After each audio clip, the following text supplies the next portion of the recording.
welcome to the Sci Fi Show, where we talk science and philosophy with my two favourite atheist thinkers, Alex Malpass and Dan Linford. We were planning to do a more highbrow episode, but that is now on hold as events have overtaken us because last week, Alex O'Connor and I teamed up to debate the hugely popular campus preachers, Cliffe and Stuart Knechtle. I hope I've got that pronunciation right.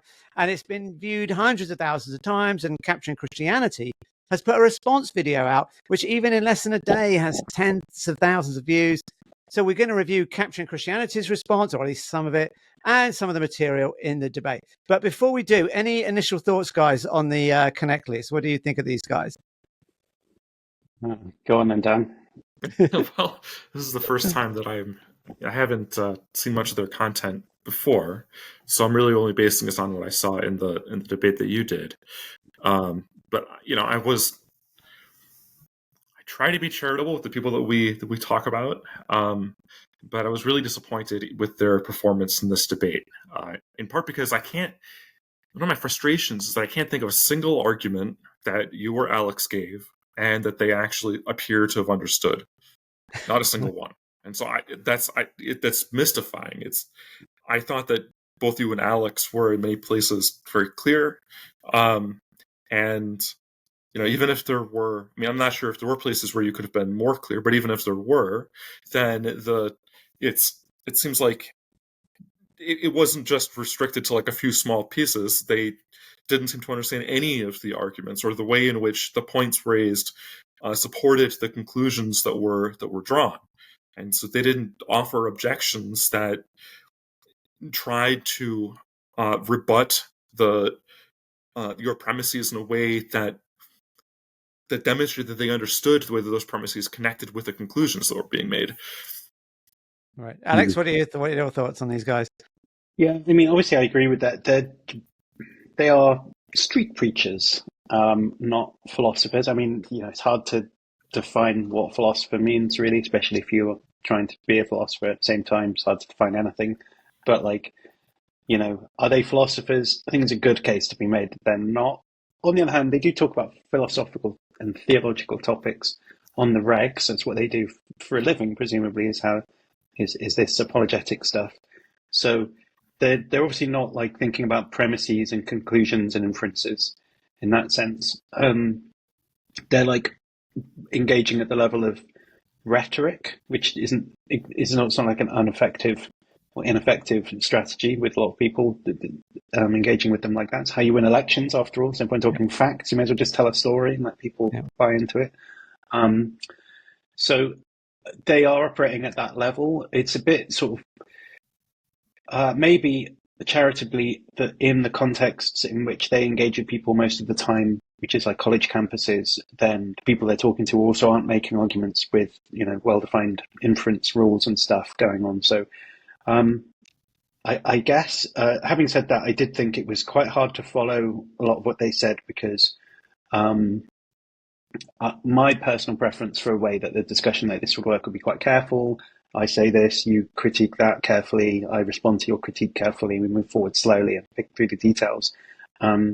Whereas what happened quite a lot of the time with them was when they got the ball, they would just run off with it in a random direction for ages. And then it was just like, a load of narratives being chucked this way. It's not clear what it means in relation to the last thing that was said, whether I'm supposed to actually respond in detail to line by line what they're saying, or if it's just a kind of vibes thing and I say some rhetoric now, then you have a go. You say some rhetoric, neither of us listens to each other, and that's what's going on.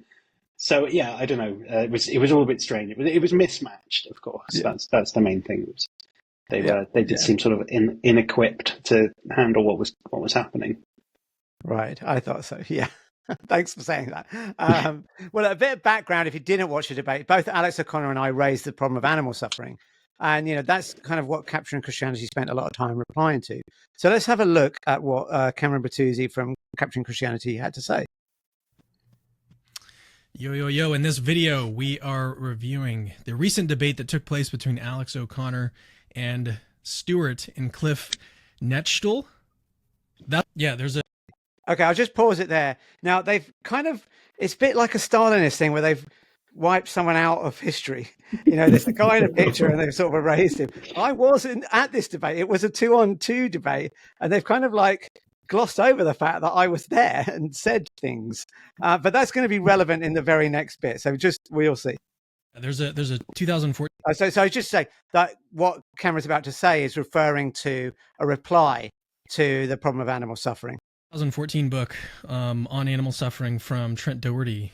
Again, that's been out since 2014, and Yeah. I'm pretty sure I remember pointing it out to Alex. I've mentioned it on numerous occasions. A lot of people don't think that it works, but again, it exists. Like, acknowledge it, interact with it, give some sort of reason to think that the theodicy fails. Okay, so this is why I think it's just incredibly ironic, because the whole thing was Alex embarrassed himself, Alex O'Connor, that is, because he didn't interact with these arguments. But, he's ignoring the fact that I'm there. And I have actually published a paper in a proper, peer-reviewed journal on this very argument. There it is. You can see it, and he's basically alleging that we're not interacting with this argument. Now, of course, in the context of that debate, you don't have very much time. There's a lot of different topics going back and forth, and you're getting cut off left, right, and center. So you don't have time to go over everything. But the idea that he's put out in this video, that atheists aren't responding to this, I mean, is basically ludicrous. Not only did we have a video, this paper, I also put out a video with Alex O'Connor, Joe Schmidt was in it, various other people were in it. And you can see here, it was about the problem of animal suffering. And there we've got this whole section on animal soul making. And Joe, you could just see Joe Schmidt made an argument there. The idea that we're not interacting with this is just wrong. It's just basically Cameron hasn't done any sort of homework and checked to see whether the people that are actually in the debate, yes, I was in it, have done anything to interact with it. So you'll see in the video here, look, there's the problem of animal pain. It's Trent Doherty's book, the very book that he says no one's interacted with, but we have. So, yeah. Should we move on to the next clip? Unless you got anything you want to say. I guess I don't remember Alex referencing your paper. So I mean, in a sense, what Cameron was saying was that Alex didn't reply because for some reason they were just like, we're going to pretend Phil didn't take part in this debate, just respond to what Alex said. And I wonder why that is. It's because it's got loads of subscribers, basically. But anyway, super charitably, he was pointing out that Alex didn't bring that up. But I think even if you think that's a criticism, this seems a bit one-sided. I mean, okay, so Alex didn't bring up Trent Doherty's response to the problem of animal suffering, or indeed any of the other responses, or indeed any of the replies to any of those responses, of course. But he also said, at the beginning of that stream, that Cliff and Stu aren't philosophers; they're just street preachers. But is that okay then? I mean, they don't have to read any literature or do any homework or research anything. But if one of you doesn't mention all the literature on a topic that you're referencing, then that's embarrassing. I mean, it must be. I mean, even if it is embarrassing, you've got to say it's equally, if not more, embarrassing that the other two didn't seem to know any philosophical literature, right? Isn't that fair? So I mean, I don't know. I think it's throwing shit around here. I don't know. I think it's really important that they didn't really seem to understand even what the problem of animal suffering is. Right? Yeah. I mean, this is an important point where there's a distinction in the philosophical literature between different kinds of versions of the problem of evil, and in the Capturing Christianity video, they talk about some of these distinctions, like a distinction between a logical problem of evil and an evidential problem of evil, which I think we'll get to later today. But there's another distinction. It's the pastoral problem of evil. So if you're a minister or a priest or something, and someone comes to you with some grave difficulty they're having in their life, something they're upset about, something that happened to them, maybe that was traumatic or something like this, how do we deal with the pain and suffering and hardship that we have in our lives? That's the pastoral problem. It's not a problem that a lot of philosophers work on or think about, but it's of course something that ministers think about. They seem to confuse the problem of animal suffering with the pastoral problem. They seem to think that when people are talking about the suffering that animals experience as evidence against the existence of God, that people are just railing against God or something, or they're upset with God, or this is why they think people reject theism. But of course, like, it has nothing to do with. I mean, this is why, like, they brought up, I forget which one of the two of them, but one of them brought up the fact that they've had family members that have had, grave medical emergencies, and family members have died and so on. And it's like, well, those are traumatic events, but they're also not relevant, right? There may be things that were important struggles they went through, but that's just not what the problem of evil is about. Right. And I should add that now it's true that, maybe Cameron didn't, this is going back to Cameron now, he didn't check who has cited Trent's book, which he might have done beforehand. And so he maybe missed our paper, and it's only came out in November. But at the beginning of my talk, I said, I presented this expanded problem of animal suffering, which not only tries to highlight the cruelty of animals in nature, but also the cruelty to animals in the Bible by the biblical God. And they just completely ignored all of that.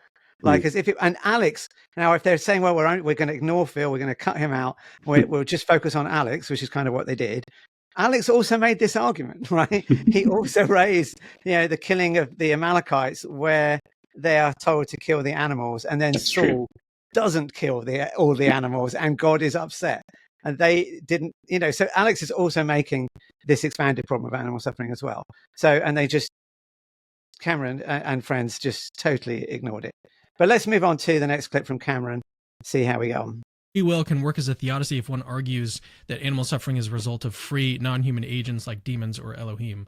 Alex ignores this. Yeah, Alex ignores this. Atheists ignore this. And really what they do is they express incredulity about it. So they basically just say, oh, well, that's stupid, whatever. Yeah, don't need to take that seriously. And that's not how you do philosophy. It's not how you do argumentation or logic or anything like that. What you need to do is give some sort of reason to reject it. So again, they're just ignoring that I was sitting there, because I actually made 2 replies to that argument, none of which involved denying demons exist. I mean, obviously I don't think demons exist, but my arguments didn't rely on that. I basically made the argument, well, the problem is that we highlight that evolution and mass catastrophes, kind of how we got here, our natural history, are extremely violent. So either you want to deny the science, that's not going to be good for you, or you're going to say, well, God chose those means, but that is the problem. Why would God choose such violent means? Or you take the route that Stuart and Cliffe took, which is, it's all down to demons. But then that makes demons the author of our creation, right? Did demons choose the evolutionary process? So you don't get out of it by appealing to this pre-Adamic fall. I also said there's another problem, which is the problem of redundancy. Why did God make such a fragile world that could be so cast in suffering? Because of the rebellion of a few demons. I mean, it looks like a terribly bad design. In our video as well, Joe Schmidt pointed out that this is also going to undermine Alvin Plantinga's argument, because Plantinga sort of uses this evolutionary argument from naturalism, where we can't trust our rational capacities if they didn't come from God. But then you're basically saying, well, if the demons are responsible for the evolutionary process, the demons are responsible for our cognitive capacities. How can we trust them there? And I'll add one more in, which is that this story is not in Genesis. If it really happened and Genesis gives us an account of our creation, don't you think the authors might have mentioned it? So there you go, Cameron. There's 4 replies, 2 of which were mentioned in the debate, that don't appeal to the sort of implausibility of demons. Yeah, I think it's also important to point out that, so he maintains that there's just nowhere in that no atheist has ever responded to this, other than just to make a big deal about incredulity or something. But so if you go back to the Paul Draper's Pleasure and Pain article, in that article, Paul gives a kind of general schema for how to respond to theodicies, and also how to formulate a good theodicy, right? The one that might overcome the objections, the kind of objection that it raises. The difficulty here is that, if you can always join an auxiliary hypothesis to whatever core hypothesis you want in order to save the hypothesis in light of some recalcitrant data. But the right way to do that is with an auxiliary hypothesis that's not going to make that when conjoined to the core hypothesis doesn't lower the probability, Mhm. right? You want one that sort of nicely joins with your core hypothesis. Otherwise, you're just making your hypothesis more complex.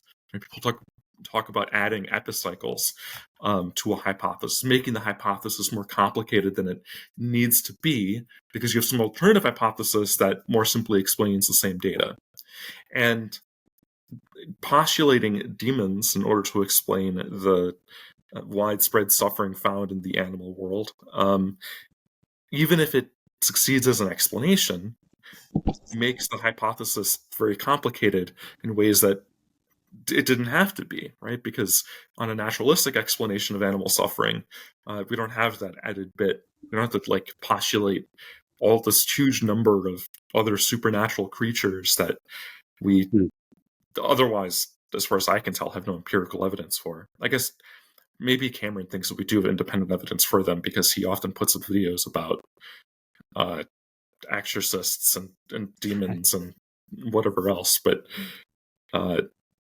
at least as far as I can tell, we don't have good independent evidence for them. And insofar as that's true, it just needlessly makes the hypothesis more complex and therefore diminishes the probability of the theistic hypothesis. Yeah, let me just amplify that same point, right? Like, because I was going to say exactly the same point, but I think one additional way of saying the same thing would be that, like, what's going on is that you can always, well, you can always cling on to your hypothesis if you want to by embracing, as you say, auxiliary ad hoc hypotheses that you just tag on to your original assumptions. What they do is provide you a boost in explanatory power because, sure, bare theism doesn't explain quite as much as theism plus malicious demons doing stuff as well. Now, that could explain quite a lot more. But as you point out, of course, that's a more complicated hypothesis. And why is that bad? Well, a more complex hypothesis is one that could be false in more ways than one that's simpler. So one that's simpler is sort of less vulnerable to things mucking it up, right? So if you want to have a demon, theism plus demons is vulnerable to not demons, right? So if there's any reason to think that demons don't exist, then the theism plus demons hypothesis is gone. Whereas the theism hypothesis on its own, the kind of bare theism hypothesis, isn't vulnerable to you refuting demons. So obviously it's like more robust and straightforward. So it's not like you can just sort of say, I'm just going to enrich my ontology with demons. Hey, problem solved. Because guess what? If you enrich your ontology with more stuff, then now you've got like a cost that you're paying, right? That complexity ontological cost is balanced out against the explanatory power that you get. And I just think that first, on this side of the fence, just seems like an incredibly bad deal. Like the plausibility of theism is one thing, but the plausibility of demons just seems to me like completely different. It's way worse. So a deal, somebody says to you, I can save this hypothesis. All you have to do is embrace a different hypothesis as the demons, and you can keep the theism hypothesis. It just feels to me like I'm being asked to believe something even less believable, just to save the other thing from being sort of criticized. And that's what's wrong with it, in my view. I think I'm saying the same things, Dan, really just in different ways. So maybe I should shut up. Well, it's always good to get some different takes on the same issue. But let's move on now to, I think this is a little less polemical. It's more like a little sort of intro to philosophy of religion, problem of evil. And it'd be good to sort of get you guys' take on what you think about this. Historically, the argument from evil was presented as a kind of logical problem, that if you have these certain beliefs, you have an internal inconsistency in your thinking. If you believe in an all-powerful, all-knowing, perfectly good being, and you believe that evil and suffering exist, you actually have a contradiction in your thinking. Alvin Plantinga famously destroyed that, and William Rowe took things in an evidential direction, where he's saying it's not that you have a contradiction in your thinking, it's just that evil and suffering of various kinds provide a kind of evidence against the existence of God. So lots of people are familiar with that. Anyone who takes a course in philosophy of religion or something like that, William Rowe's going to come up in there, and you're going to have to read his famous article. But most people don't know William Rowe eventually rejected his own argument. He actually agreed with the skeptical theists that to make an argument out of that, to say, oh, look at this suffering, I can't think of any reason for a good God to allow this suffering, therefore there probably is no reason, therefore there probably is no God. He said, we have smuggled in the assumption that if God had reasons for allowing these kinds of suffering, we would have access to those reasons. And he said, and there's no good reason to assume that. So he, towards the end, took things in a Bayesian direction, like Paul Draper. He offered a Bayesian argument from evil to try and avoid the mistake of his earlier arguments. And so, yeah, guys, it's important to keep in mind that people who've offered these arguments and popularized them sometimes reject their own arguments, and people don't pay attention to their refutation of their own argument, but they still cling to the old argument. Just like you'll still have atheists who cling to the logical argument from evil, even though almost no one at the philosophical level takes that seriously anymore. Dan, you were Paul Draper's student, weren't you? He was the chair of my dissertation committee. And, what's something that's sort of strange about there's a couple of things that are sort of strange about the history of the problem of evil that we just heard about.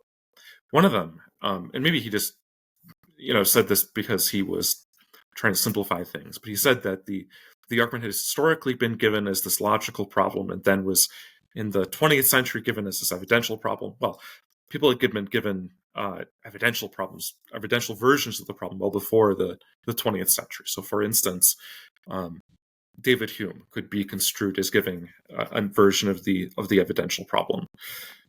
But maybe, what he had in mind was that there's this dialectic that you might think of as beginning with John Mackey, and Mackey gives a version of the logical problem, and then Rowe gives a version of the evidential problem, and then Draper gives another version of the evidential problem. Technically, Draper does not consider himself a Bayesian.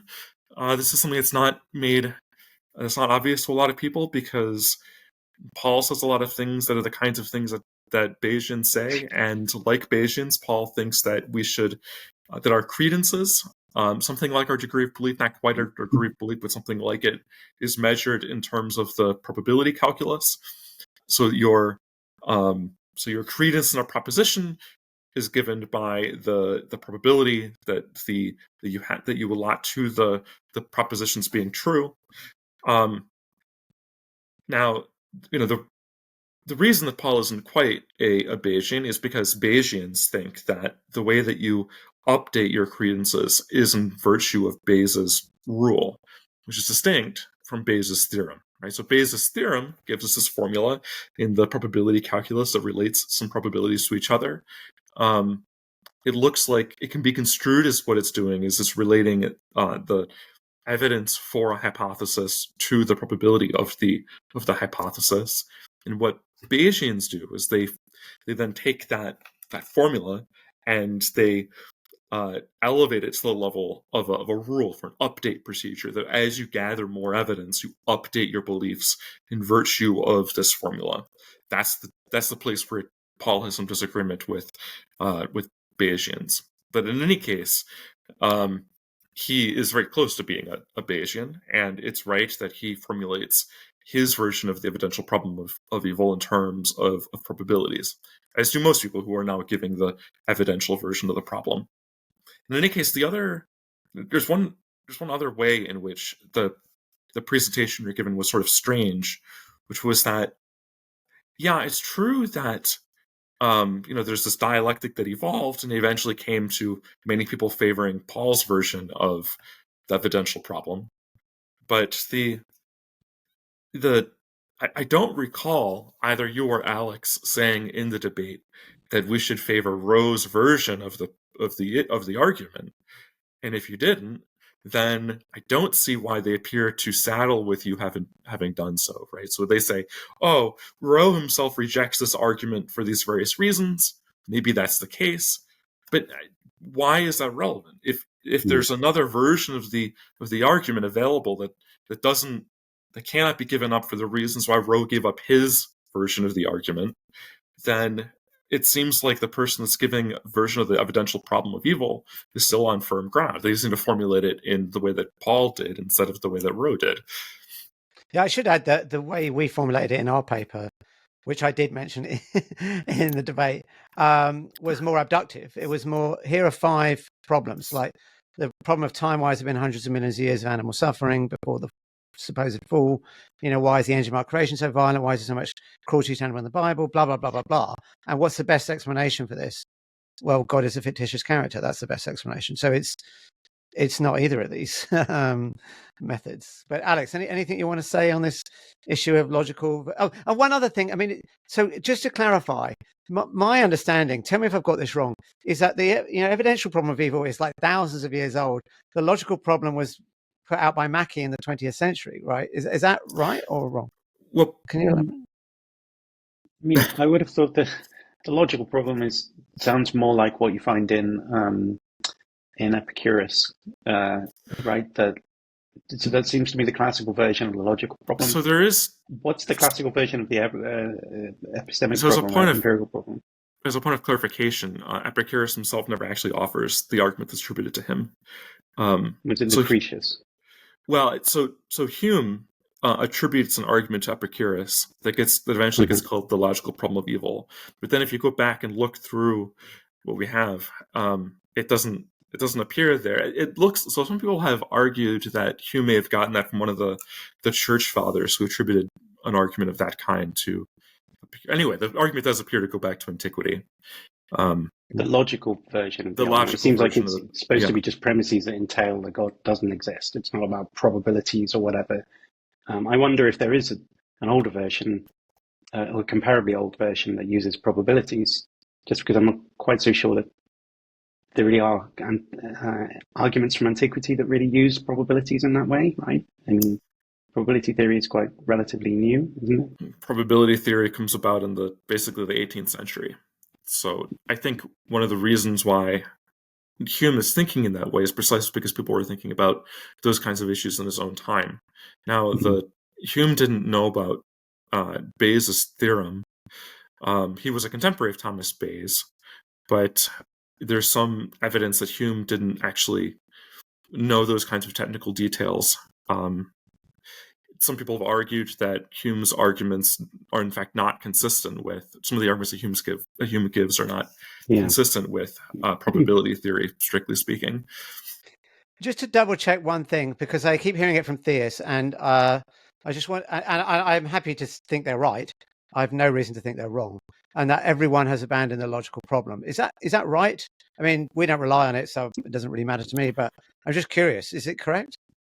I don't think so.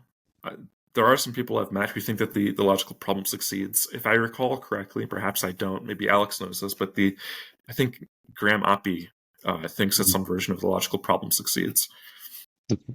Yeah, my first time I ever spoke to Graham was interviewing him about that very topic, actually. And there are other people who've made different versions of the logical problem. Our friend Jack is kicking around quite an interesting version of that, which hopefully one day someone will be able to write up. But anyway, yeah, I think that what we heard is a common narrative, largely about what philosophers, like what the kind of soap opera of philosophy has to say about stuff, right? Who thinks this now? What are people saying? What does everybody think right now, kind of thing? And even if that's right, those sort of stories don't really mean very much. I mean, if you go back to like 1960s, whatever, everyone was all ordinary language school philosophy. Nobody liked metaphysics. And you get fast forward to the 1980s, everybody fucking loves metaphysics now. They don't want to talk about ordinary language school philosophy anymore. So what, right? Getting philosophers to just hold their hands up, counting how many of them think whatever, doesn't really matter because it changes quite a lot. It's just like pop music that goes through fashions. So even if this narrative were true, even if Rowe didn't like his own argument after he cooked it up, it doesn't really matter. Because, like, why did he not like it? You know, we may as well depersonalize this stuff anyway. It doesn't really matter who said what.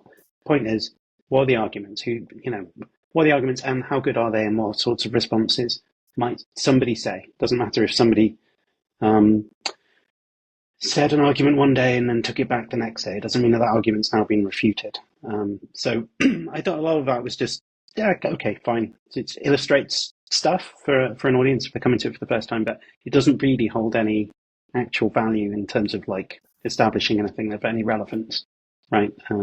So we just sort of skip over that It's a cliche. And do you know what? I actually think, before I skip over, I said we should skip over, but let me just say one last thing about it. I do think that I don't know whether this is just where I heard it from, but I think William Lane Craig's been putting that line out about Plantinga was victorious, the Maquis was completely vanquished, it was just open and shut, and that kind of episode in the history of philosophy of religion has been articulated very strongly in numerous occasions by Craig, easily the world's most famous Christian apologist. And I do think that there probably is a causal line between him going around saying that for ages and these guys on this podcast saying that thing now. Part of the kind of institutional received wisdom or whatever.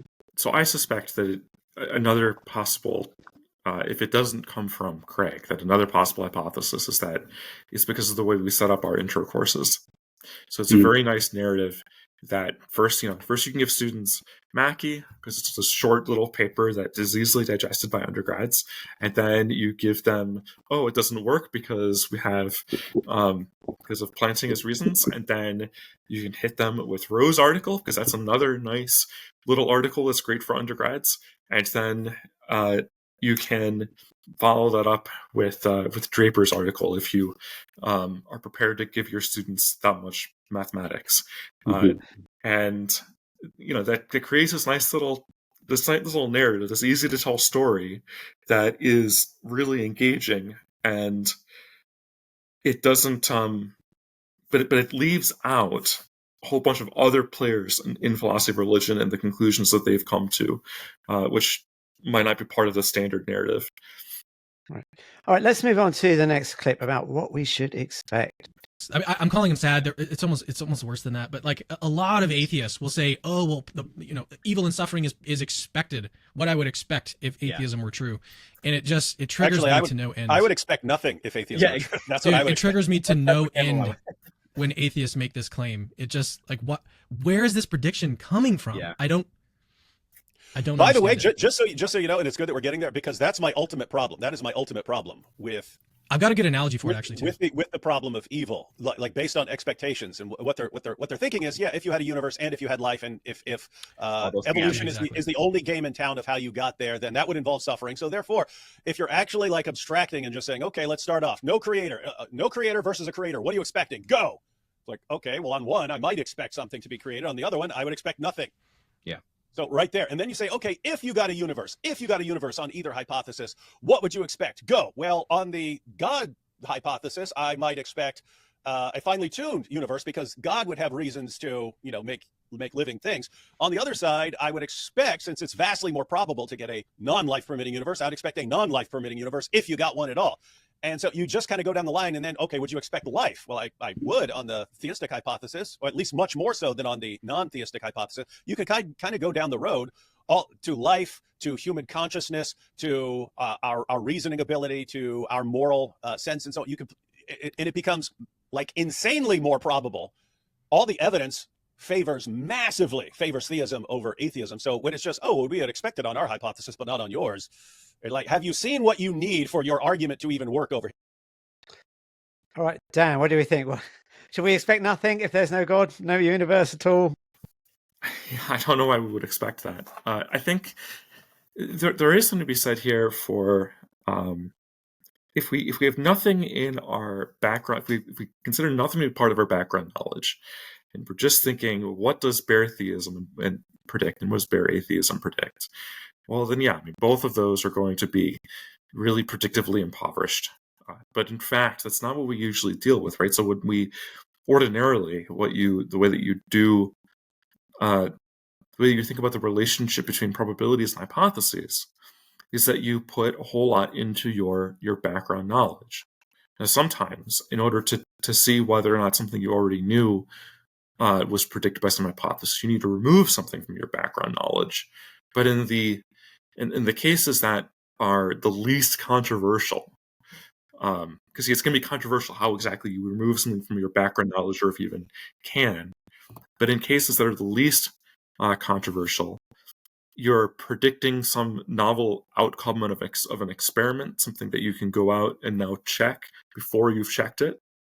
and the two you have two hypotheses that when you think about the probability that each of those hypotheses confer, you think about the probability that's conferred onto either of those two hypotheses, you have to think about them as conditionalized on everything else that you know about the world, which in conjunction with the hypothesis is going to allow you to make a prediction. So given, for example, that animal life exists, what further facts would we predict to be true about animal life? Well, we wouldn't predict that there was this huge cacophony of suffering everywhere that we look, if the hypothesis in question was the hypothesis that there's a benevolent, all-powerful, and all-knowing being. Mm-hmm. Alex, thoughts on this? Yeah, I mean, I think, in a sense, I'm sort of torn between wanting to sort of sympathize with what seems to me there is a very difficult question about like how we're supposed to understand what's at stake in some of these arguments, like the fine-tuning argument or the problem of evil, where we have to relate, because there's lots of like plates spinning at the same time. So like I find out some new piece of evidence, and that like impacts my probability distribution that I've already assigned to all of the propositions, I think. And it's not easy to know exactly how that's all supposed to work. It's quite complicated. So on one hand, I'm quite sympathetic to the idea that there may well be a bunch of sort of poorly formulated hypotheses and people drawing out the implications of those.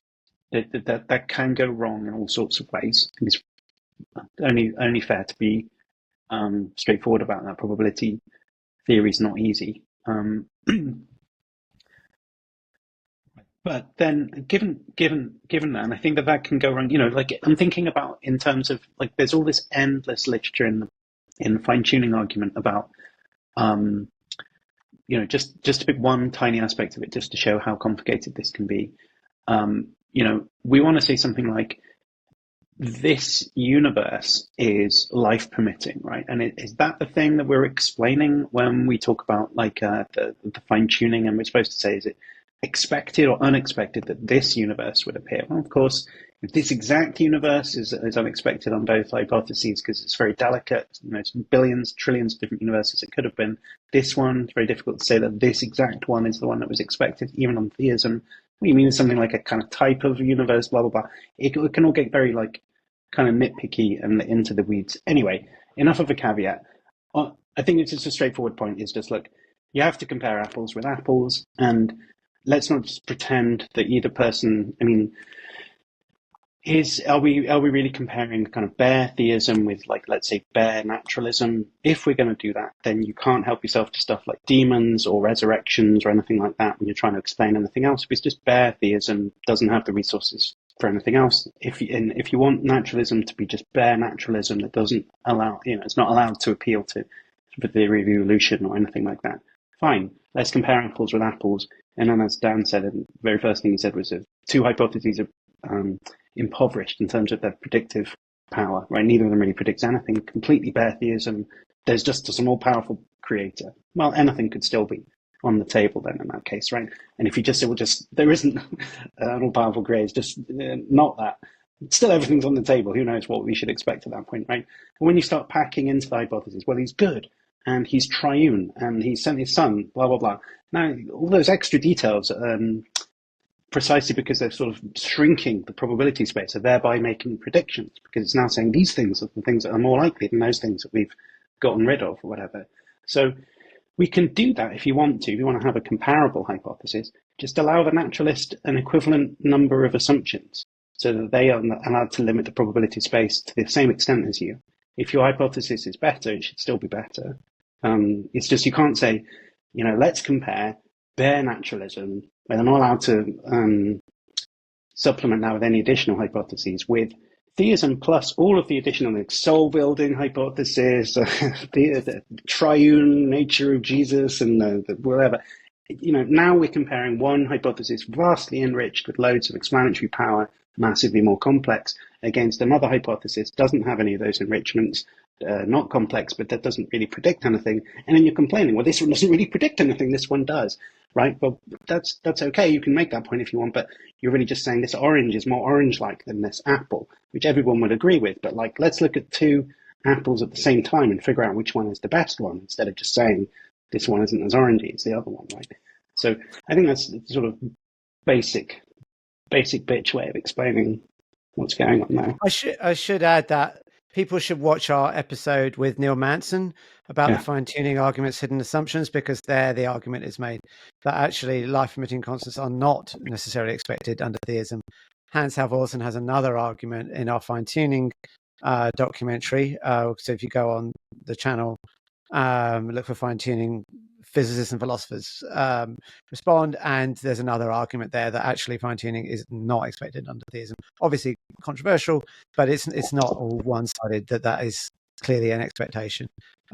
Sorry, just one last thing that's popped into my head is that the thought that, like, well, if atheism was true, then I don't want to misrepresent. I think what they said was that it would predict nothing, right? Which is kind of an ambiguous phrase, just because the term nothing is ambiguous, right? Like, it doesn't make any predictions, or it does make a prediction, and the prediction is that there would be nothing, right? I'm not quite clear which of those two things they meant. Are they simply saying that naturalism doesn't make any predictions, or are they saying my guess, it does make a prediction and it predicts that there wouldn't be anything in existence? I think it's the latter. That's my interpretation of what they said, that there wouldn't be a universe. Of course, I could make the same argument and say, well, look, God is perfect. He existed without the universe, so it should stay that way. I think we all have different expectations about what we should expect. I don't get it. This is slightly derail, so tell me if you want me to just shut up and we cut this out of the video. But like, so you go, there isn't a creator of the universe, therefore I now expect there not to be a universe at all. I don't see that at all. I mean, is there some chain of reasoning that I'm not getting? I think this is my guess as to what they're saying from, listening to lots of people sort of make these sorts of arguments. And I think it's a sort of, why is there something rather than nothing? But if there's God, he would want there to be something. So therefore, we explain why there's something. But without God, no reason why there's something rather than nothing. Therefore, right. But isn't that just to say that it's more likely? I mean, because that seems like you could just say, well, it's, I don't know, 20% likely on theism, but only 10% on naturalism or something. I can see why you might think it's more likely to be something rather than nothing. I just don't understand why, if I just say, forget the theism hypothesis, let's just say naturalism is true, go.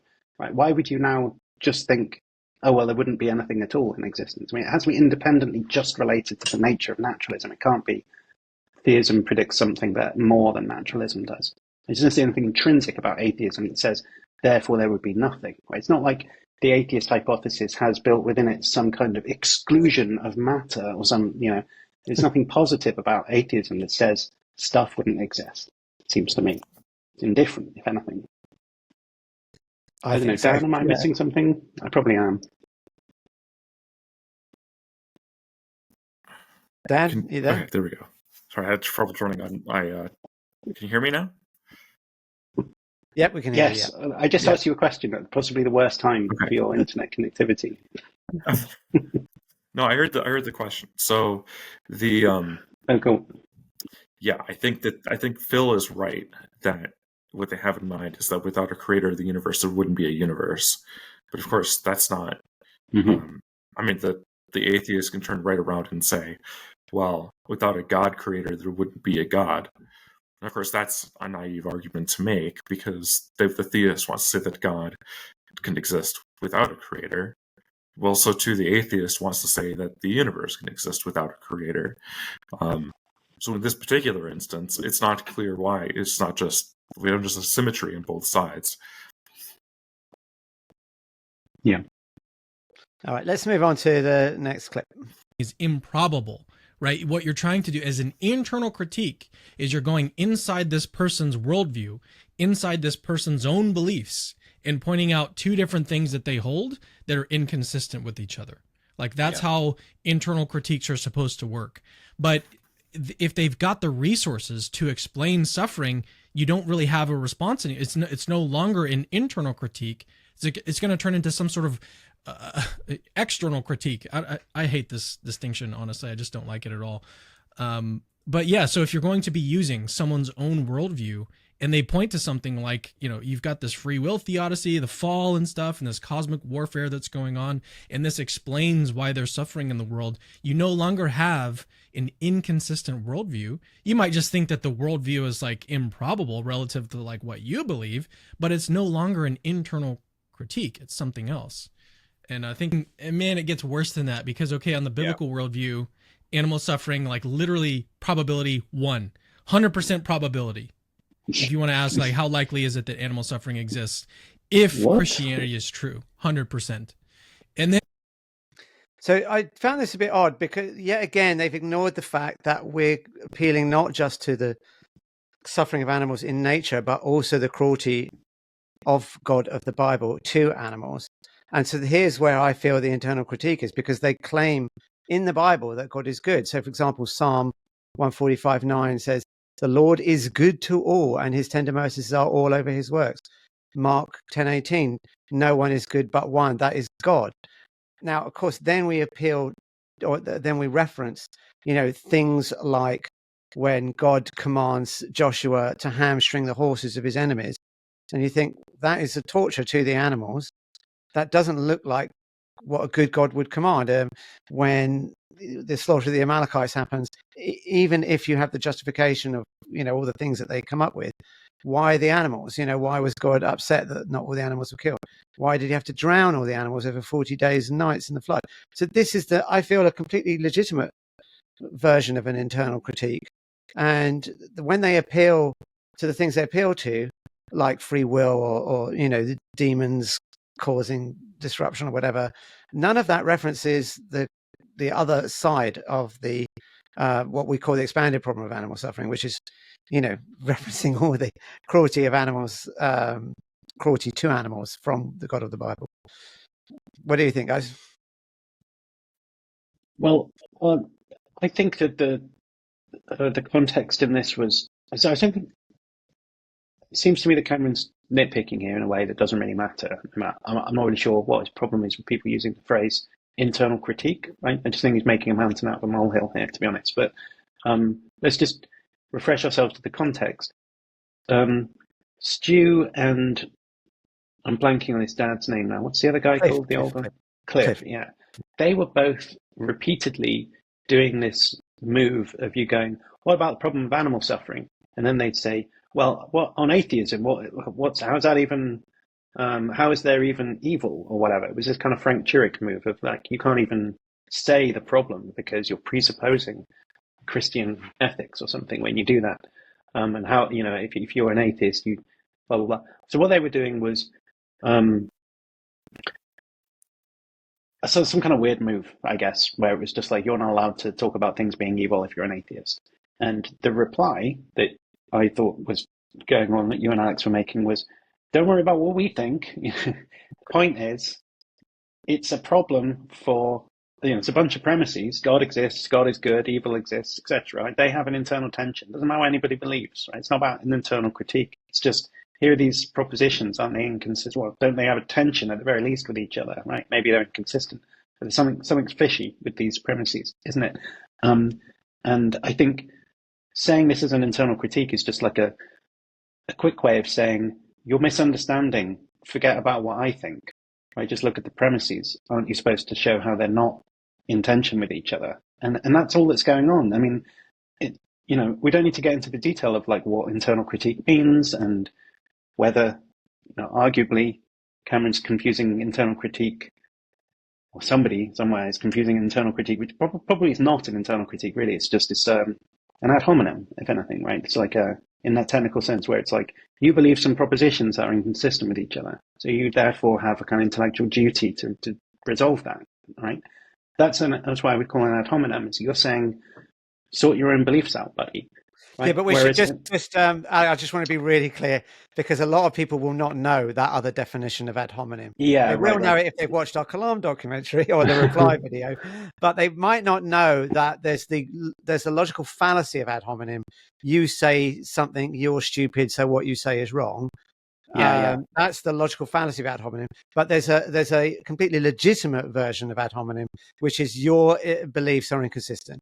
So That's right. you need to pick one that you don't like, that you're going to reject, or tell me why they are actually consistent, even though they appear to be inconsistent. That's right. And this sort of stuff goes back to pre-modern conception of logic, where it's more dialectical. It's right. It's more like sort of two people standing in front of an auditorium saying things one after another. And in the medieval period, they tried to codify the laws and rules of this type of game, right? This is a precursor to sort of formal logic these days. The obligationes, right? The obligations, right, as a rational interlocutor, whatever. So what you shouldn't, if they would formalize this in the kind of 1400s, the stuff like where if I say a thing, then later on, if someone asks me to defend that thing, I have to keep committed to it or formally retract that in order to blah, blah, blah. So like implicit amongst all this kind of meta rule is that you shouldn't be saying stuff in a debate that's internally inconsistent, right? They have to be consistent with each other. And that's the basis of the ad hominem, is that somebody pointing out, well, you said this earlier, you said A earlier when we were arguing, now you're saying not A to defend yourself in a different way. Which one is it, buddy? Pick one, right? You have to be consistent. That's the idea with this ad hominem thing. And really, it seems to me, if it was going to be super pedantic about it, internal critique stuff is about like the meaning of the terms in particular. It's not really like the truth of certain propositions, right? It's more like when you say, good. So it's kind of like one thing comes out of presuppositionalist stuff, right? Like Van Til saying, Christian and an atheist will both say, oh, sure, we use maths in the same way, but really when you're counting as a Christian, you mean, a number in the context of this wider God world, blah, blah, blah, everything is divine. Whereas the atheist, when they say a number, it's some kind of rubbish, humdrum atheist number, and it's not really the same thing, right? So the meaning of the terms involved is different. And then to adopt an internal critique is to sort of drop all of that and just say, okay, let's use the numbers as you would use them, right? So it's like adopting the meaning of the interlocutor's terms. It's not just adopting the truth of the premises of, the truth of their assumptions or something. So in a way, I would say it's not actually even an internal external critique. It's not really the right terminology. It is an ad hominem thing, it seems to me. Then, to put my hand up, I did say it was an internal critique, and I didn't want to say it was an ad hominem, because if I say I'm going to make an ad hominem against you, I knew exactly how people would receive that. Yeah. So that's why I use those terms. It's totally reasonable as a shorthand to say internal critique to just mean I'm pointing out a problem in your worldview without having to draw the distinction between semantics and sort of meaning. Right. Okay. So I know Dan might have to leave soon, but what I want to do, we're going to switch now and have a look at some of the debate clips. They're a lot less sophisticated, so I think we can cover them very, very quickly. Some of them are just going to be quite snappy. Yeah, it does say that here. But the thing that might need a little bit more of a philosopher's firepower is just maybe the opening statements. So let's have a quick look at Stu's and Cliffe's opening statements. So let's start with Stu. We believe strongly that the biblical God exists and has always existed, is one, because of moral obligation. I don't believe in just moral feelings. I don't believe in just moral forms of potential kinds of, subjective feelings. My truth is my truth. Your truth is your truth, that our politically correct culture espouses, at least here in the US. We hear it all the time. And so whether it's feelings, whether it's inclination, whether it's the idea of I set my own truth, you set your own, or the culture sets it, or the powerful set it, like Hitler, I don't believe that's enough. I believe that Solzhenitsyn, Martin Luther King Jr. were onto something strongly. Letters from a Birmingham jail. Dietrich Bonhoeffer picked up on it as well. Dostoevsky picked up on it. Even Nietzsche picked up on it as an atheist. That without God, if God is dead, then we are dead as well in a way. Because anybody can do any old thing they want morally. So when we talk about oughts, shoulds, moral obligations, values, we get down to the point of saying, no, there really is a truth out there. And I still have not heard a good response to that argument. Dan, give us a good response to that argument. Well, I mean, the argument we're being presented here, it's just one that flies in complete. I mean, it comes from complete ignorance of the history of philosophy. They want to claim that atheism entails something like moral subjectivism, or moral nihilism, or moral error theory. Well, atheism itself just has none of those entailments. I mean, and the atheists have well, not just atheists, but many different philosophers that have both atheistic and theistic beliefs have offered secular moral realist theories, right? Theories on which morality is objective, but does not originate with God. And those theories can be offered both by people who either do believe in God or who don't believe in God, right? Because to believe in God doesn't mean necessarily that morality needs to be grounded in God.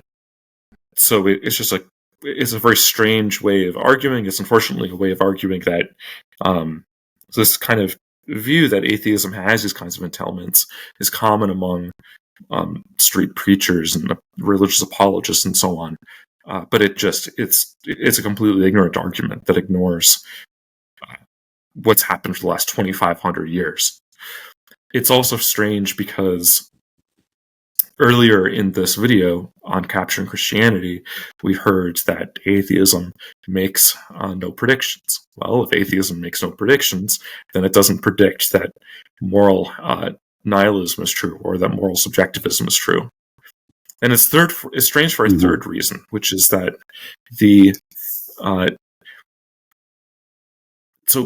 they're conflating here moral subjectivism and moral error theory. Error theory is the view that there are statements about morality, about what you ought to do. Those statements are what we call truth apt, so they could be true or false, but as it turns out, all of them are false. So there's no truths about morality in that case. But there's another set of theories, what are called, so there are moral subjectivist theories. Moral subjectivist theories say that moral statements are truth apt, but their truth values don't depend upon anything that's independent of human attitudes or minds, or right. So on moral subjectivism, there's the truth value that moral claims have is a subjective matter, right? It depends upon what happens with individual subjects. There's a third theory you could have, what's called emotivism, or other versions of. There are similar theories. There's some theories that are similar to emotivism as well they're all grouped together in a big family of theories called non-cognitivist theories. Non-cognitivist theories disagree with either moral subjectivists or moral error theorists because the non-cognitivists, like the emotivists, think that moral claims are neither true nor false. Instead, what they do is they're expressions of human emotion. So, just as if you're cheering at, say, a baseball game, your cheers are not truth apt. They're not either true or false. They're nonetheless sounds that you make. And so those sounds can either be in favor of something or not in favor of something, right? You can cheer for a team or you can boo a team. And likewise, there's this idea that non-cognitivists have that when you say that something is morally right, what you're doing is you're cheering for that thing. And when you say something is morally wrong, what you're doing is you're booing it. But nonetheless, those sorts of claims the non-cognitivists maintain don't have truth values. In any case, these folks just conflated all those different theories together, and then attributed all of them for some reason to the atheists. Alex, let me put you on the spot. Like, if you're not going to ground morality in God, what are you going to ground it in? Well, I mean, so the sort of remaining branch of metaethics that Dan didn't really dive into now is a kind of realist half, or bit. I don't know why I should say it's half really, but and that's normally drawn into two big groups as well, maybe three. But naturalists and non-naturalists, and I guess you could say constructivists as well as maybe the naturalists, whatever. But let's say there's two groups, just to make it slightly more simple. So these are people who think that there really are mind-independent truths about morality. And then the distinction between them is just how they ground those truths. So the naturalists will say, ultimately, what grounds these mind-independent truths of morality are natural facts. So something about the distribution of, I don't know, let's say particles or energy or mass or something, somehow grounds what we mean when we say something's right or wrong. So I guess the most cliche kind of obvious example of this is Sam Harris appeals to this naturalized concept of well-being to say that claims about true, good and bad can be reduced to claims about what maximizes well-being, etc. So that's one way that you could ground those moral truths. Big, obvious, massive sort of candidate thing. You can't say there's no possible way. I mean, this is another one of those ones like, maybe Alex didn't mention whatever piece of literature about soul building when he said such and such, but then obviously they're not like going through all of these. They're not saying Stu didn't mention moral naturalism when he made this big thing. I don't know. Anyway, whatever. But that's another way of doing it. And then the non-naturalists will say something like, well, there are mind-independent moral truths that are not grounded in anything independent of themselves, right? They're just basic, free-floating kind of constituents of the ontology too. And, does everything have to be grounded in something else? I mean, if yes, welcome to an infinite regress. If no, then welcome to something being primitive and not supported or grounded in something else, right? So if you take your pick, and it's not that straightforward to me that you can just say you're not allowed to have that view, because then you think there are mind-independent moral truths that are not grounded in anything more fundamental than them. Of course, it's not just a view you can accept for no reason without thinking it through, but I don't see that there's some big sort of verboten sign on the outside of that hypothesis before I take a closer look. It could be true. So yeah, there's just, off the top of my head, a couple of things you might say. Right. Okay, let's see Cliff's opening statement, or at least some of it. We won't have time for all of it. The reason that I believe in the biblical God is, first of all, I believe that non-existence cannot produce existence. That's absurd.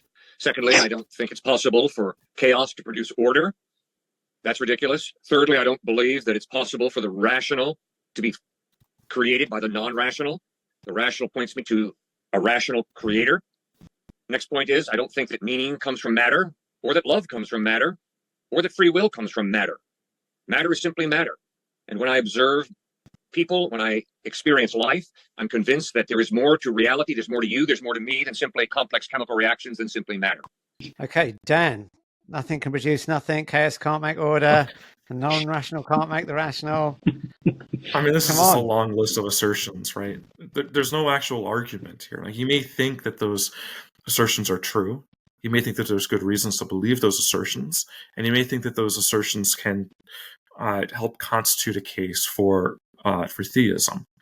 But if that's right, and he hasn't actually spelled that out for us, he hasn't shown us what the connection is supposed to be between any of those statements and theism, nor has he shown us why we should endorse any one of those statements. So, for instance, when he says that matter, for example, can't have meaning or value, why? Why couldn't it? Why couldn't there be bits of matter that have value? I mean, why am I supposed to think that only like soul stuff could have value? I mean, that seems equally mysterious to me as to think that something that's. It seems equally mysterious to me to think that something's immaterial has value as it is to think that something material has value. Yeah, I think these sort of superficial binaries that are used to, I don't believe that non-matter comes from matter or whatever. I mean, but you have to, like, there's a weird binary kind of opposition thing going on in the heart of any theistic creation story, because, well, not any, I guess, but typically what we hear is that mind created matter. Well, why is that any easier to understand? I mean, if you want to say something like, I don't believe that, monkeys gave birth to humans or something, that's a really bad confusion about what happens in evolution. But like, I don't understand how that's like, you cannot make that assumption, but you can just go, yeah, but maybe a mind just made matter somehow with just like, even though I can't make matter with my mind, I mean, it's not even conceivable how I could begin going about that process. Like, what are you talking about even? How can a mind make matter? It's a category error, right? How could that even be? Nevertheless, that's what happened at the beginning of everything, and that explains it all. So I don't have any more questions now. Like, how can I just understand? You could just be honest about where the mystery's like.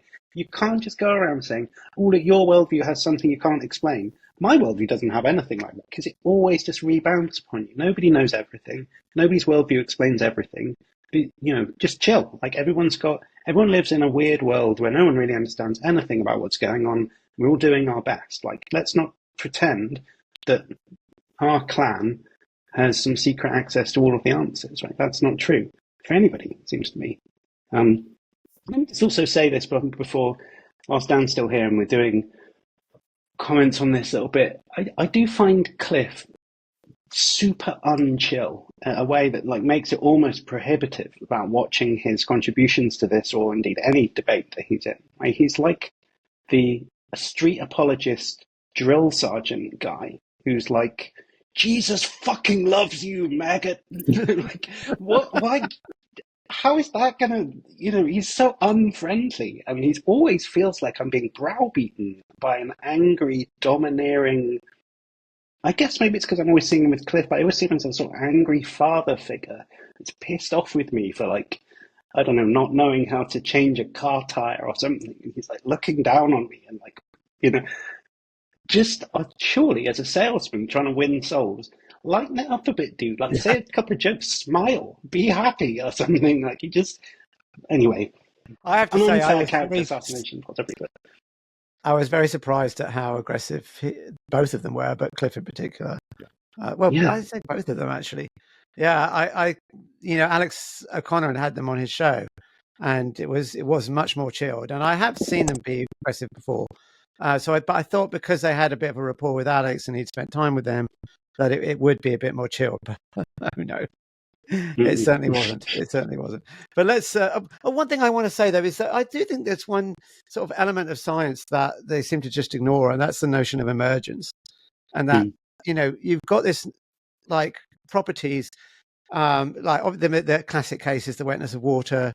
You don't find that in the individual atoms, so doesn't mean that when they come together, a new property can't be there. And I feel that's kind of what's running through a lot of his objections. Chaos can't come from order, meaning can't come from matter, and he's basically saying, well, if it's all just sort of random stuff moving around, how on earth does all of this come about? And like, well, just study a bit of science and emergence. Like a classic example, I think, is the alignment of correct me if I get this wrong, Dan, but the spins of magnets.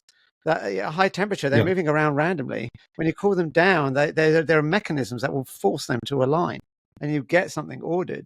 And there's multiple examples of this. There's flocking of starlings. It's sort of simpler than all of that. So because really the error that they're making is just the composition fallacy, right? They're just they're saying that because the constituents of something don't have some property, then the whole couldn't have that property, and that inference doesn't follow. Right. Classic example: every sheep has a mother. It doesn't follow that the whole flock of sheep has a mother. All right, let's move on to the next, because I think this is you hear this a lot about grounding morality on Christianity. What was the key concept here? So let's take a look.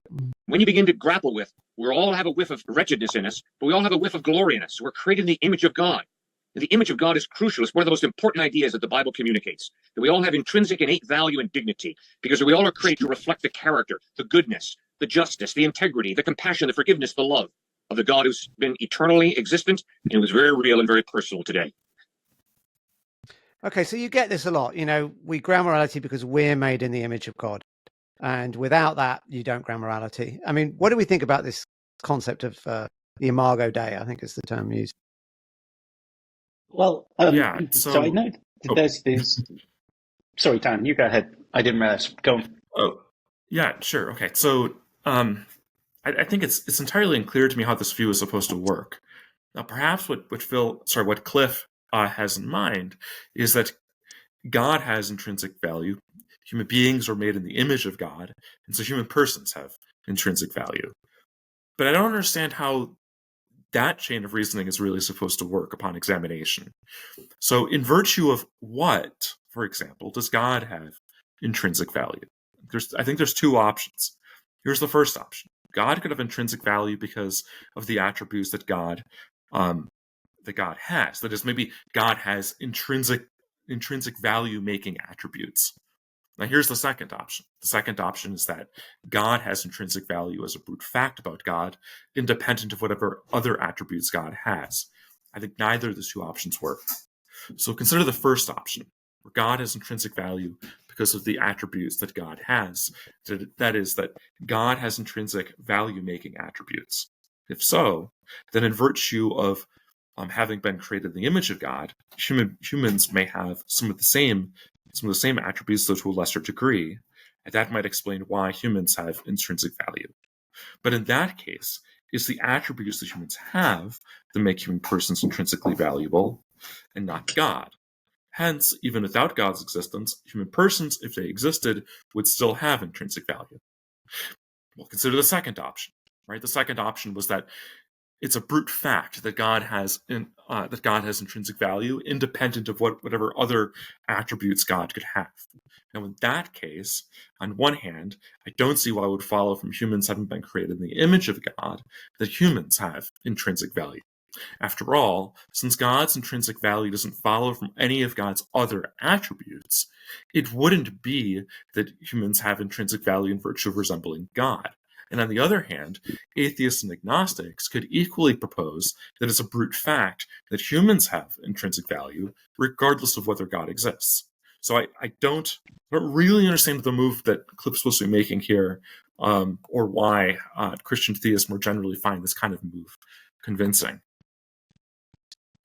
One thing I thought is the phrase image of God just isn't well defined in the Bible. They don't explain what it actually means. And one possibility is we just look like God. He's got two eyes and nose. People might think that's absurd. But, I think there's a case to be made that the biblical writers did think that God had a body. But Alex, what are your thoughts on this Imago Dei? I mean, I think that if I want to be reasonable about it, I think that what the ancient metaphor of the Imago Dei is supposed to be, at least interpreted by Western sort of Christian tradition, is that God is that man is the rational animal, right? It's like Aristotle's idea, effectively, just turn a theological version of that. What does it mean to be made in the image of God? It doesn't mean that you've got a penis, right? It doesn't mean you've got a nose or something. What it means is that, unlike the other members of the animal kingdom, you can reason and come to know the world through that faculty. So it's a sort of Aristotelian, dare I say it, Platonic influence on Christian thinking there. At least that's how it's interpreted. I mean, it's a biblical phrase, right? So it could have meant anything, as far as I know, to the people who wrote that down in the first place. But it seems to me that's what the tradition has said. I think that the way that Cliffe is talking now sounds more like he's got this idea of a kind of archetype theory of how moral values are grounded, which is that there's a perfect person, and what's good is what that perfect person would do, or what he's like, or what he thinks or believes or something. So you might, if we could just say, let's all grant that the archetype theory of moral grounding is true. Well, now, obviously, it does follow that you need somebody there in order for there to be moral values and stuff. So if there wasn't anyone there, and the moral archetype theory was true, then there wouldn't be any values either. And I think that's like one way of looking at what they're doing. They're just sort of operating without that assumption being very explicit. So they don't really get, I'm making a relatively controversial assumption about how morals are grounded in an individual archetype or something. And I'm reasoning from that point onwards. Because I think if they did, they might wonder, why do I think that? What good reasons are there for thinking this archetype theory is true? And maybe there are good reasons. I actually genuinely don't know that much about that theory. But at the end of the day, it's not a slam dunk that everybody recognizes that that's definitely true. And we're all using it as a shared assumption, right? So it's something that's in dispute in the philosophical territory. So any argument that just takes it for granted is sort of vulnerable to somebody saying, well, what about that assumption? How do you know that's true? I think they don't know that. I think this is crucial. I'll say this one last thing, and then I gotta get out of here. But the one last thing I wanted to add was that throughout the debate, they assume that morality needs to be grounded in a mind, and on one hand, that's an atypical definition of what it is to be objective, right? It's not what most ethicists have meant by moral objectivity. But then on the other hand, it's entirely philosophically contentious whether you need to ground morality in a mind. So an atheist could easily just say that morality is not grounded in any minds, and that in fact it's like it's a category mistake that's to think that it could be in the first place grounded in a mind. That it's the morality is just not the kind of thing that can be grounded in any mind at all. But anyway, as I was saying, I gotta get out of here. But it's been great chatting with you folks. I think thank you so much, Dan. We'll see you the next time. Me and Alex are going to keep going, but I think we can get through the next few things pretty quickly because there's some just pretty obvious mistakes that they make, and we're just going to quickly point them out. I think we can do it pretty quick. But thanks, Dan. We'll see you next time, okay? And Alex is going to stay with us. So one problem I have actually with the Imago Dei argument is that, and Augustine and Aquinas have said that animals basically don't have any moral value because they're not rational animals. They're not rational is what their argument is. So that I think, a lot of Christians, they might hear that phrase, we're made in the image of God. I've heard so many make that. And they need to reflect, well, do you then think that animals don't have moral worth? And they could bite the bullet and say, yep, that's what I think. But, they need to consider that. All right, so we're just going to go through some of these quite quickly. We're going to the next one. First of all, Phil, I don't know where he's getting his philosophy of religion and his statistics, but just to keep him honest for a second, check out Nature magazine, a highly secular, atheistic journal magazine, I would call it, over here. And over 40% of Harvard med school professors and Harvard philosophers at large, teachers, say that there is a personal biblical God. Over 40% are then agnostic and say that they are not sure. So the highest level of thinking, at least here in the US, Oxford and Cambridge could be higher, but I'm dubious. And they outright say, the majority say that there is a biblical God that exists. A very small percentage are atheists. They're atheists. Maybe that's largely because they're scared, because so many people think that they're snobbish and they're arrogant, atheists that is. But I believe it's based off of evidence that all these Harvard professors at Harvard Med and undergrad have come to. So that's Nature magazine. That's not Christianity Today. It's no Christian magazine or type of literature. That's your literature, my friend. Obviously, we think this is irrelevant. Like, who the hell cares what Harvard Mets think about this topic? I mean, it's just bizarre. That was his reply to I gave some criticism of the fine-tuning argument, the cosmological argument. And he's like, well, Harvard Meds believe in God, 40% of them. But I do want to point out that I emailed Cliff and Stu and asked them, could you have a reference for this? Because I couldn't find it. And no surprise, absolutely nothing come back. You found it in the debate. Did you not pull up? What I found was a study in Nature, which showed that what they did was survey the top echelons of scientists, and so basically members of the National Academy. And what they found was 7%. So basically, the US society as a whole, 74% believed in God. When it got to the members of the National Academy of Sciences, 7%. So basically, completely different number to what he was showing. Numbers which don't matter anyway. Yeah, because, of course they don't matter. Of course, but they don't matter intellectually. But they may matter rhetorically. Like I've heard him make these arguments in with all these undergraduates, first year undergraduates, whatever that they're talking to. So it may have rhetorical impact.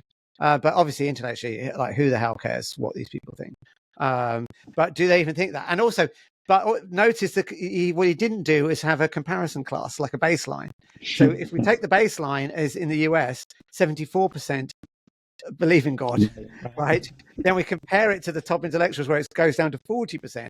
That can't be an argument in your favor. Right. That's an argument what point against is it making? Yeah, exactly. What point? But he doesn't know that you have to compare it with some sort of baseline. It just doesn't occur to him. And I think he said that 40% said they believed in God, 40% were agnostic, and 20% said they didn't believe in God. Right? I don't know if I'm counting properly, but that sounds like 60% didn't say they believed in God. It's more than half, right? So most of them don't believe in God, right? Is that what he's saying? Compared to the US population as a whole, where 74% of the last survey I thought do. Right. But obviously we don't care, and if we did care, it would be against you, not in favor of you. And also, we are waiting for the reference. I tried to find this study and I couldn't find it. Yeah, it was really irritating. So there's a couple of things about these guys that are quite similar to Jonathan Lennox. I mean, we talked about him before, where he also did that thing of just saying, if you're an atheist, you must be a materialist, reductionist, blah, blah, blah, everything like that. But also just like random citation needed. Like, what do you mean? Like, I once met a man who told me that God doesn't exist. And so, like, who? When did this happen? What exactly? It was the same here. I read an article in Nature magazine. By the way, I thought it was hilarious that it sounded like he said Nietzsche magazine at the beginning. I guess it's his American accent. But I was thinking, what are you doing? Getting some citation from Nietzsche magazine where everyone believes in God. That's your literature, like as if atheists own nature. Surely it's just science. Christ. Theists and atheists can all, be part of the scientific process. I mean, how is it our literature if apparently 40% of them are theists, biblical theists as well? I mean, but it's obviously not, is it? I mean, like it's, I don't know. It was all very strange. They're medical people anyway, so I don't really understand what connection there is between being medically trained and sort of being someone to listen to about, worth polling them if they believe in God. They've just got nothing to do with each other, do you think? Rewatching it, he did say medics and philosophers. Well, he said that, but I'd love to see that, because when we do survey philosophers, we find like 70% of them don't believe in God. That's in the Phil Papers survey. Again, we don't care what these philosophers really think. It's not relevant. But for rhetorical power, I guess it has some. So we need to. I wonder if actually there's. I mean, I have no idea what he's talking about. How could I? He didn't say anything enough to identify. But I wonder if actually what he was referring to was a study of doctors, people graduating possibly from Harvard Medical School, and it was about like religious beliefs amongst the medical practitioners or whatever. Maybe that's relevant in terms of like public policy about abortions or end of life care or something. And I can understand why someone would do. That's the only reason I can think. Why is somebody polling medical people and their beliefs in God? Because it's not about determining the veracity of the beliefs, right? So it must be about how it impacts their jobs or whatever. And he did say Harvard medical people, and then he went, and I guess philosophers or whatever, or something like that, right? Which is obviously added on. Like you can't even remember where you read this, never mind exactly who was polled in it. But I think the medical thing stuck in his head. It came out first, and like it's sort of I can believe there being a study for the sorts of reasons I was explaining there. Right. So the next clip is very similar. Like we don't really care what Richard Dawkins thinks about the fine-tuning argument. But it has rhetorical power if they say, he's become convinced of God because of fine tuning. But again, that's not at all what was really happening. So let's play the clip and we'll see the contrast between what Stu said and this was his reply to my criticism of the fine tuning argument. Or I said, there's all these problems with the fine tuning argument, and it's like, well, Dawkins likes it, but he doesn't like it as much as you say. So we'll just quickly see. And Dawkins now called himself a cultural Christian. And he says, I have no idea what to do with the teleological argument because it is so convincing that potentially there is a God. And he said that about free will as well, by the way. So it's the nearest approach to a good argument. By the way, I want to be very careful about this because I once said that. I'm not going to mention the name of the man I was having a debate with. He seized onto that later. And then I think a couple of days later, he went up to Scotland and said, Dawkins is a convert. He's or not quite that. I think what you gave an inch and he took a mile. Exactly. Yes. But I think what you were coming to, Richard, is why you still think this is, you're still essentially pointing to a gap and filling it with God. Is that your problem with this? All you're doing is pushing it back a stage, and you've still got to explain God. Right. You're saying we need an explanation for the fine tuning, and so we postulate a fine tuner. But you haven't explained anything. I mean, you simply invented. Okay. You've magicked away the problem. Yeah, so clearly a quote totally taken out of context. In fact, he's literally the one they're laughing at. All three of them laughed because it was so absurd. And yet literally Stu is doing exactly what they're all laughing at. All right, so let's move on. I can only assume that it was Frank Turek because you didn't want to mention the name of the guy, but it must have been, right? Yeah, probably. Probably that's where they got it from. Yeah. And people, please watch our Frank Turek video because we had a lot of fun with that. Turek is so confused about absolutely everything. Do check out our Frank Turek video. But let's go on to the next quick clip. Well, then I'm a little shocked that I heard that Genesis teaches that there's a steel dome over the universe, over the earth. That is embarrassing. I have read the Bible many, many times over the past 60 years. I can promise you there is no science anywhere in the Bible. Science is a discussion of process. How an organism works. There is absolutely no biology, no chemistry, no physics, no geology, no astronomy anywhere in the Bible. Science is not in the Bible. And just because Sumerian and Babylonian cultures believed in a steel dome, and just because a lot of the Jewish rabbis believed in a steel dome, does not mean that the Bible is teaching that there is a steel dome over the earth. That is so dishonest, it's scary. That is, It's not still. The point is that it says so. I agree. The fact. no, it doesn't say that. It does. It Then absolutely show me where it does. says that. It is not saying that. That is your interpretation, and it's a false interpretation. It's adding where the text is silent, and that's intellectually dishonest. The idea of the firmament as a solid dome is well established. I mean, even St. Augustine, let me quote you from here. So what? He said, hang on, let me finish, Cliff. Let me just read the quote. He's not the Bible. St. Augustine. No, I know. Martin Luther's Martin Luther. Wow. So, okay, now just pause it here for a sec, just to have a bit of fun with this, because, you know, he's like, so what Augustine says, but let's just see how he replied to Matt Dillahunty, who pointed out, you know, inconsistencies in the order of creation. in Genesis, when it lists the order of events that God created, supposedly, is that order accurate to the order that things were actually created?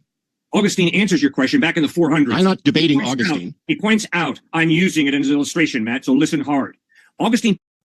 So Augustine matters when it suits him, but not when it doesn't. But the thing was, the reason I mentioned Augustine, because, you know, there's an issue of how to interpret days. And apparently Augustine, you know, was skeptical that they are literal days. But he wasn't skeptical about the firmament being solid. No one was. I mean, as far as I know, I'm just going to lay out a few things, in particular the quote in the Bible where it says it's solid. But just a few quick things. First of all, the Hebrew word is rakia, and the definition according to Strong's Concordance, which is a Hebrew lexicon, it calls it the vault of, this is the definition, the vault of heaven or firmament regarded by Hebrews as solid and supporting waters above it. The Jewish Encyclopedia says the Hebrews regarded the earth as plain or a hill figured like a hemisphere swimming on water. Over this is arched the solid vault of heaven. And in Job 30, here's the very reference you wanted, Cliff. Job 37:18. Can you join him in spreading out the skies, hard as a mirror of cast bronze? In Genesis 1, he says, let there be a vault between the waters to separate water from water. So if it's not solid, how is it going to do that? In Ezekiel 122, he talks about spread out the heavens. There's just basically Ezekiel sees, he goes to heavens, you know, he sees the heavens. And he says, or God's abode, I should say. He says, spread out above the heads of living creatures was what looked like something like a vault, sparkling like crystal and awesome. Above the vault over their heads was what looked like a throne of lapis lazuli. Now, this is important because lapis lazuli is basically a blue crystal. So they thought it was a crystal. Interestingly, after that, it says, and high above the throne was a figure like that of a man. And that's God. It basically says that's God. So that's actually some reasons to think that God does have a physical body. And then there's another bit in Exodus where Moses, they go up to heaven. It says Exodus 24:9, Moses and Aaron and Nadab and Abihu and the 70 elders of Israel went up and saw the God of Israel. Under his feet was something like a pavement made of lapis lazuli. So again, lapis lazuli is this blue crystal. So basically, yeah, everyone thought it was a crystal. It says it in the Bible. And any thoughts on this idea that there's no science in the Bible, Alex? Well, I did think when I was listening to that it's a very strange thing to say because, I mean, there could be science in the Bible. I guess it depends exactly what you mean by science. Obviously, I mean, he gave quite a strange sort of narrow interpretation of what science means, something like the study of processes or whatever. Okay, I mean, I guess, strictly speaking, there's nothing like that in there.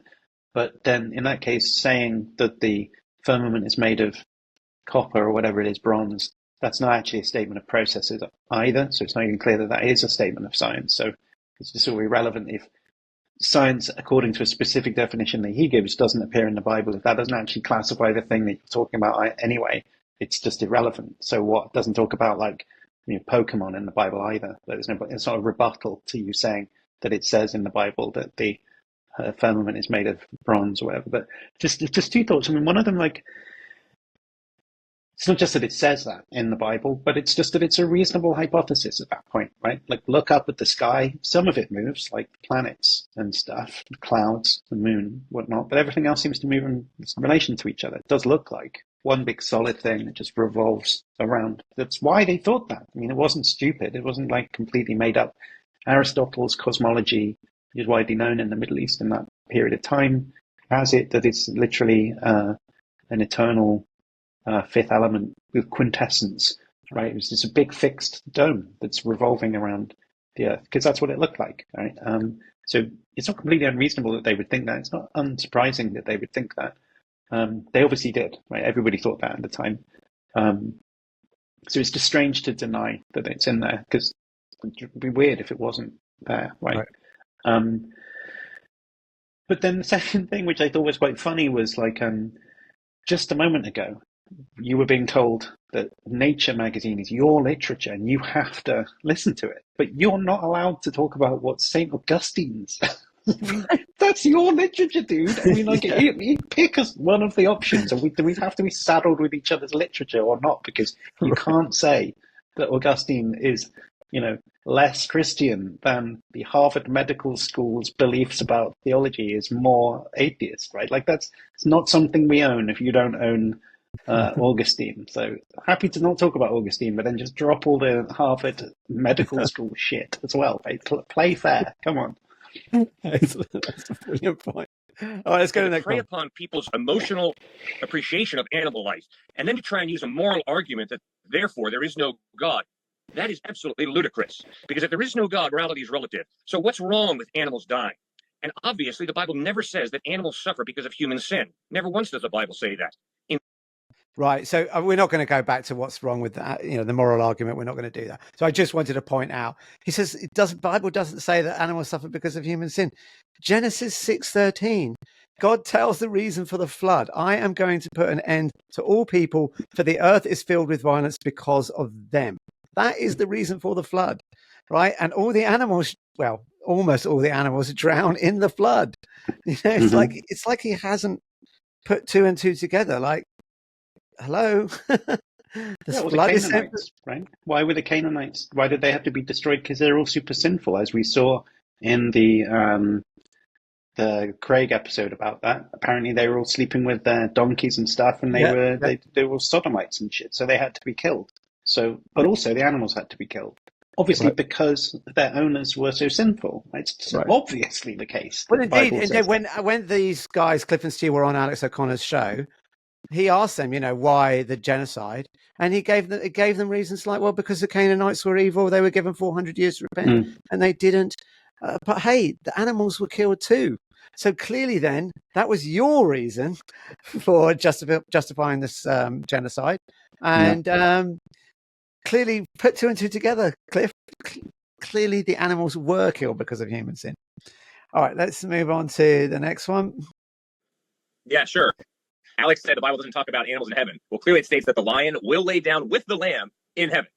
So who's to say when ultimately animals are swept up, for example, in a bomb in Iraq? I'm sure some squirrels have been swept up in a bomb. Who's to say that that's not justifiable in any sort of way? When we live in a tremendously broken world, you talked about it yourself earlier, over 90% of the suffering we go through is done by humans. Okay, yeah, I want to get that citation as well. 90% is what? Like the hundreds of millions of years animal suffering was done by humans. It's like, hello. But what do you think about this? Animals go to heaven, so it's all okay. I mean, it's really hard to take some of this stuff seriously because it just sounds to me so ridiculous, honestly. At least in Stu's rendition of it there, because it sounded to me like what he was saying was it might be that animals go to heaven. After all, there's a bit of the Bible where it says that the lion will lay with the sheep in heaven. Lion will lay down with the lamb. In fact, the lamb, Cameron Bertuzzi references that as well when he's trying to make the case for an animal afterlife.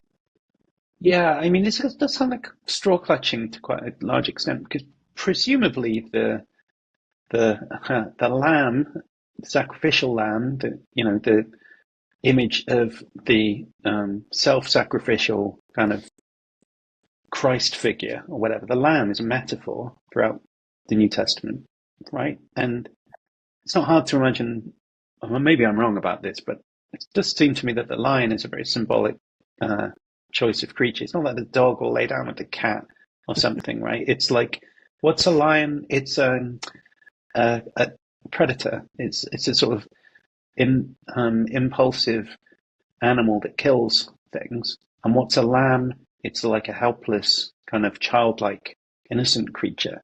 Those two are picked because they represent opposite sides of human nature. And what's happening is it sounds to me like the meaning of that phrase is that in heaven, everybody puts behind them the life that they lived on earth and becomes equal in God's presence or love or sanctification, whatever. At that point, you've been turned into, Hitler and, some victim of the Holocaust or whatever will both be able to be in heaven and be fine with that because they've been transformed, the lion and the lamb together. It's not literally saying lions and lambs will both be like walking around and talking and sleeping with each other in hotel rooms or whatever. That's not what's happening, right? It's just very weird. If you read Trent Doherty's book, that is pretty much what he thinks is going to happen. Yeah, they're actually going to talk. Literally, they will become rational beings, and because they have to understand the reasons for their suffering. And this is a thing you could say. I understand that. As we talked about earlier, I do think that what's at least prima facie what's going on with this is that it's an example of sure, you're getting explanatory power because now, problem of animal suffering seems to have some kind of response to it. But the question is just how independently plausible your hypothesis has become now that you've strengthened it to have that explanatory power. I mean, it's a bit like, saying, I think the Earth is flat, and then somebody shows you the picture of the Earth from space. And in order to cling on to your belief that the Earth is flat, you then have to say, well, all the pictures are faked. Everyone's in on it, and everyone's manufacturing these pictures, and it's actually the Truman Show, and I'm the only one. And everyone's blah blah blah. And that, the explanatory power of that hypothesis is immense, right? There's almost nothing you can present that can't be explained by it. It's just independently very implausible. So you want to beware, it seems to me, of the gains or superficial gains of explanatory power, and not reconciling them against God. Now, having said that, maybe we should do a deeper dive into Trent Doherty's book because why not? I've just published a paper on it, so that would be good. I mean, one thing I would point out is that I'm not sure how heaven's supposed to help because God could give the animals heaven without their suffering. So if we take that one particular example where, in Joshua 11:6, God commands this hoffing of the horses, is slicing their Achilles tendons so they can't walk. He could have put them. So let's suppose, okay, they then get to go to heaven. So now they're all happy, brilliant. They've got this amazing life. They could still have the heaven without having to go through that horrible suffering. So how does heaven help at all? There are different theories. Maybe you could say it's a compensatory good, or but you have to unpack that. You can't just say they go to heaven, so we're all okay. Right, we've got two more clips, very quick, and then we will wrap up. We are all born, the deer, the human being, all of us are born into a cursed, unfair world. Not because God created it that way, but because we human beings told God to take a hike, and Lucifer told God to take a hike. Okay, I'll just pause it there. This is a bit of fun because notice that he said we were in this cursed world because of God and Lucifer. And let's just see what he says next. And when I got course in communication, I never said it was Lucifer's fault. I never said it was Adam and Eve's fault. I said there were created beings before Adam and Eve who rebelled against God. In the first couple of verses of Genesis, you realize there was chaos and the Spirit of God was hovering over the waters. Something was wrong before the creation of Adam and Eve. All right? So it's not an issue of it all came apart because of Adam and Eve. I think it all came apart long before Adam and Eve. Because created beings, like Lucifer, like the demons, rebelled against God. I really want to just quote himself back again, the bit where he says, don't add to the text, that's dishonest. Literally there's a bit where God moves over the face of the waters.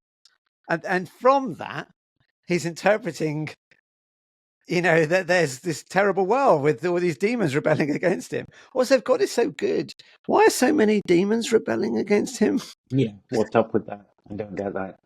Are they faulty? Are they is it ignorance or something? Because if they know enough, why would you? I mean, it seems like they know less than apologists claim that we humans know instinctively that God is good and all this stuff. Yeah. So I don't, or if it's not,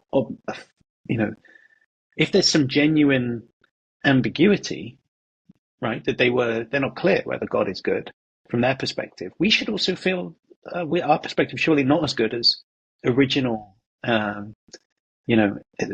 ethereal beings that were created alongside God and the pre-time period of the universe or something. Surely they have much better access to God and whether he's good or not. So if they weren't clear and they thought it might be worth rebelling, how do we know that we haven't picked the wrong side? I mean, it's just very strange. I always just thought the biblical God kind of looks bad, so I would want to rebel against him too. It seems like the right thing to do. It's a bit like Wicked. I just saw Wicked last night, the movie. And it's like, well, it turns out she was actually the good one, and they were. I don't know the film. Basically, it's the Wizard of Oz, and the Wicked Witch is actually good, and that's the premise of Wicked, the musical. Spoiler alert, obviously. Yeah. All right, very last clip, and then we're done. Design for God to design a world that is so fragile that if a few creatures rebel, hundreds of millions, billions, probably trillions of animals are suffering. Isn't that bad design? Isn't that a lack of redundancy? No engineer would do that. Also, in order to love, we have to have a free will. If we have no free will, love is impossible. And when God creates us with a free will to love, he is obviously taking a limited risk. And the limited risk is that we will choose not to love, we will choose to hate and be apathetic. And there are horrible consequences to that. But the cross of Jesus Christ is a clear statement that God has provided the solution. God has provided the solution: forgiveness, reconciliation with him, with each other, and eternal life. And you guys are looking a gift horse in the face when you reject Christ. He's the best solution that there is to this horrible problem of animal suffering, human suffering, death of all of us. You're right. It's a real painful issue. Alex, it's the classic free will defense. What are your thoughts on that? Well, and it's also the classic conflating the kind of philosophical problem of evil with the pastoral problem, because he's saying that God is the solution to the problem. And actually, I think these days I'm increasingly thinking that we go into this in more detail another day, of course, but that what's going on with religions like Christianity is this kind of death denialism, right? So it's a question of just the problem that's really being solved by God. The way that Cliffe is putting it, suggestive of this to me, is that there's this kind of inner rebellion against the idea that God is that death is this kind of real, permanent cessation of conscious experience, right? And actually what death is just waking up in a different place where it's better or something. And it's just that extended now to when we're talking about at least the problem of this like idea of animals being redeemed in heaven or something. It's just death denialism kind of mutated out to also being, don't worry, Jimmy, you'll see Fred the tortoise again in heaven. He'll be wearing a suit and smoking a cigar, and you can do a crossword with him or something because it'll be heaven. It'd be great. But that's just death denialism again. It's just like trying to pretend that's not real. So I don't know if that's directly relevant now I'm thinking about it to what we just watched, but it just seems to me that what Cliffe is focusing in on is how Christianity offers a solution to a problem, but the problem is how you come to terms with your own finitude and death. Yeah. And what he's doing is advocating a sort of saccharine sweet solution, it seems, from my point of view, which is just something that would be nice if it was true. And let's just believe that so we don't have to worry about the problem anymore. Right. And so even as a solution to the pastoral problem, it just seems to me that it's not really a very good one, because basically, I think what he's saying is all just wishful thinking. Then that's honestly how it comes across these days. It's really difficult to sort of take it seriously that people are not wrapped up in a project of denial and constructing stories that make them feel better when they're pontificating about whether Fred the dog is going to be in heaven with them or not. The whole project strikes me as completely desperate, really, and just missing the main fundamental thing. Why am I an atheist? One of the reasons is because I'm a realist about death, and theism is this fake death relation right from the beginning. Anyway, yeah, atheism is death realism. I mean, in many ways. That's right. In many ways, yeah, I think so.